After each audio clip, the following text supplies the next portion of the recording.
25 crime number కింద ఒక case register చేయడం జరిగింది. అదేవిధంగా రజనీ గారి మీద మరొక క్రైమ్ నెంబర్లో మరొక కేసు రిజిస్టర్ చేయడం జరిగింది. ఈ రెండు కేసుల్లోనూ మాకు నోటీసులు ఇచ్చినందువల్ల ఈరోజు రూరల్ పోలీస్ స్టేషన్కు హాజరై వారు అడిగినటువంటి ప్రశ్నలకు సమాధానం చెప్పి ఎంక్వైరీలో పాల్గొనడం జరిగింది. అలాగే రజనీ గారు కూడా మరొక కేసులో మళ్ళీ అర్బన్ పోలీస్ స్టేషన్కి వెళ్ళవలసిన అవసరం ఉంది. అర్బన్ పోలీస్ స్టేషన్లో కూడా మా మీద కేసు పెట్టేటప్పుడు మేము వచ్చి విచారణలో హాజరై వెళ్ళటం జరిగింది. ఈరోజు ఆయన అంతకుముందు రాలేదు కాబట్టి ఈరోజు అక్కడ కూడా హాజరైన తర్వాత వెళ్ళటం జరుగుతూ ఉంది.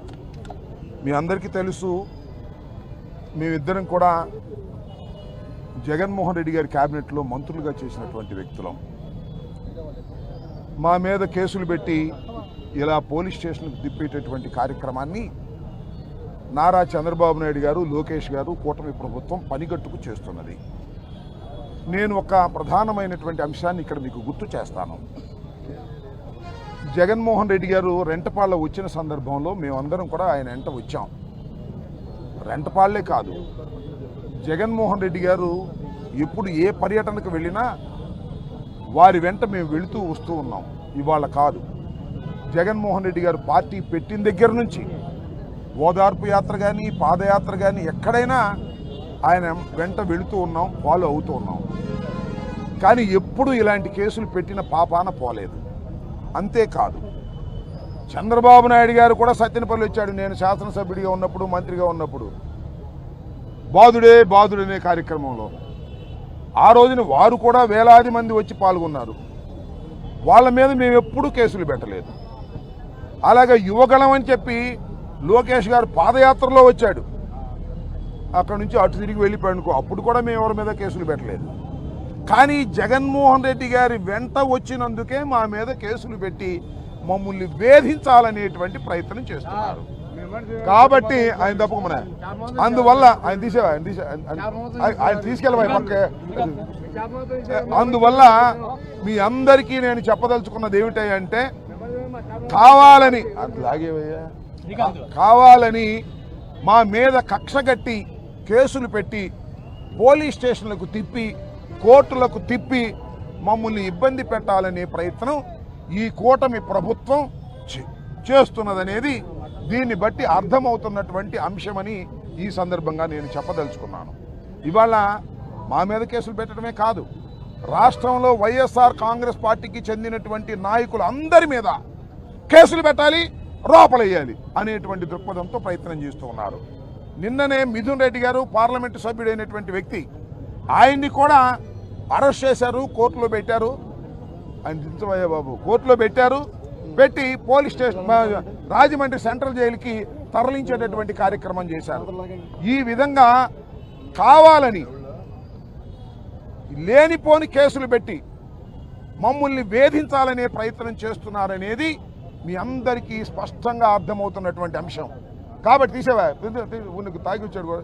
కాబట్టి మీ అందరికీ మనవి చేసేది ఏమిటంటే, ప్రజలు అర్థం చేసుకోండి, ఏ విధంగా ఈ పరిపాలన సాగుతూ ఉన్నదో అర్థం చేసుకోవాల్సినటువంటి అవసరం ఉన్నది.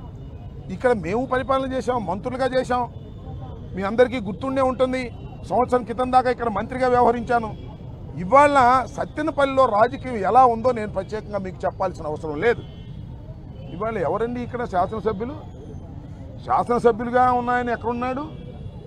ఒక ఆయన డిఫాక్టో శాసనసభ్యుడు వచ్చాడు, ఒక ఆయన రాజ్యాంగేతర శక్తి, ఆయన కాంట్రాక్టరు డిఎన్ఆర్ అంట.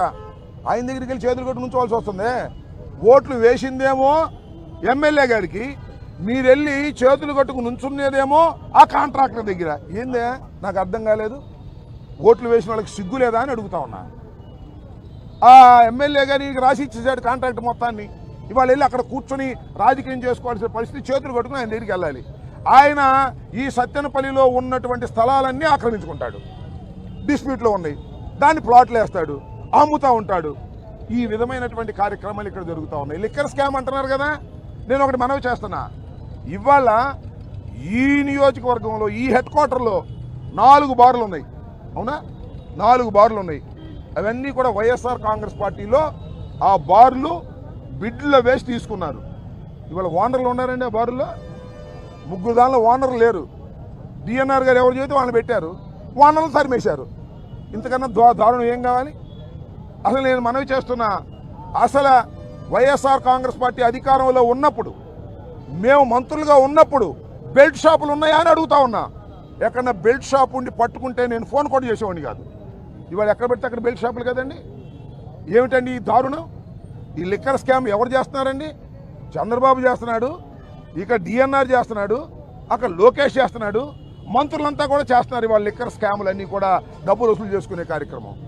జగన్మోహన్ రెడ్డి గారి మీద, వైఎస్ఆర్ కాంగ్రెస్ పార్టీ మీద కేసులు పెట్టి వేధించాలి, లోపలేయాలి. మేము జడుస్తామా? ఎన్ని చూసి వచ్చాము ఇవాళ? ఇన్ని చూసి రాజకీయాల్లోకి వచ్చామని మనం చేస్తున్నా. దేనికి భయపడే ప్రశ్న లేదు. కాకపోతే మాకు కొద్దిగా బిడియం వేస్తుంది. ఎందుకంటే మంత్రులుగా చేసిన వాళ్ళని వచ్చి పోలీస్ స్టేషన్కి హాజరు కావాలంటేనో, పోలీస్ స్టేషన్ నుంచి బయటకు వచ్చి మీ ముందు హాజరు కావాలంటే కొద్దిగా బిడియం వేస్తుంది. ఆ బిడియం కూడా పోయింది. ఇంకా రెడీగా ఉన్నాం దేనికైనా. సెంట్రల్ జైలు పంపుతారా? పంపడం రెడీగా ఉన్నాం. కోర్టుకు పిలుస్తారా? రెడీగా ఉన్నాం. దేనికైనా సిద్ధపడి రాజకీయాలు చేయడానికి సిద్ధంగా ఉన్నాం.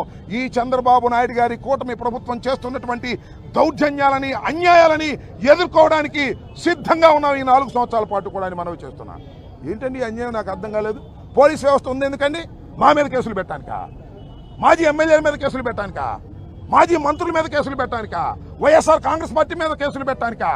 పెట్టండి అయ్యా. దోపిడీదారుల మీద పెట్టండి, రౌడీల మీద పెట్టండి, దొంగల మీద పెట్టండి, సంఘ విద్రోహ శక్తుల మీద పెట్టండి. మేము సంఘ విద్రోహ శక్తులు అని అడుగుతా ఉన్నా.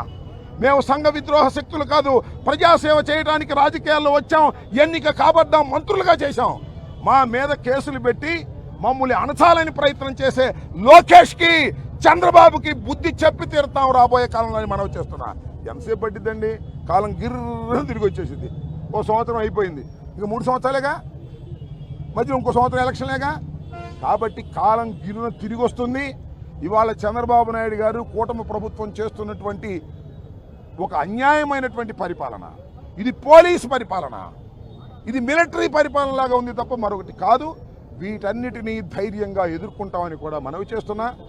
రెంటపాళ్ళ జగన్మోహన్ రెడ్డి గారు వస్తే ఇన్ని 100 మంది మీద కేసు పెడతారని నాకు అర్థం కాలేదు. రెడీగా ఉన్నాం మేము, ప్రతి వాయిదాకు వస్తాం. సత్యనపల్లి మీ అందరికీ అండగా ఉంటాం. 103 పెట్టారు, 113 మందిని పెట్టారు, ఇంకా కొంతమందిని కూడా పెడతారు. ఇప్పుడు 7 పెట్టారు, ఇంకా కొంతమందిని పెడతారు. భార్గవ్ దీనిలో ఉన్నాడు, అప్పిరెడ్డి దీనిలో ఉన్నాడు, మేడం గారు దీనిలో ఉన్నారు. అందరు బోర్డు అంతమంది నాయకులందరినీ దీనిలో పెట్టారు. రోజు వాయిదాకి వస్తాం, మిమ్మల్ని అందరినీ కలుసుకుంటాం, మీకు ధైర్యం చెబుతాం. మీరు మాకు ధైర్యం, మేము మీకు ధైర్యం. కలిసికట్టుగా ముందుకు వెళదాం. ఈ దుష్ట పరిపాలన అంతం చేసేందుకు ఇవాళ నుంచి సమిష్టిగా కృషి చేద్దామని ఈ సందర్భంగా నేను చెప్పదలుచుకున్నాను.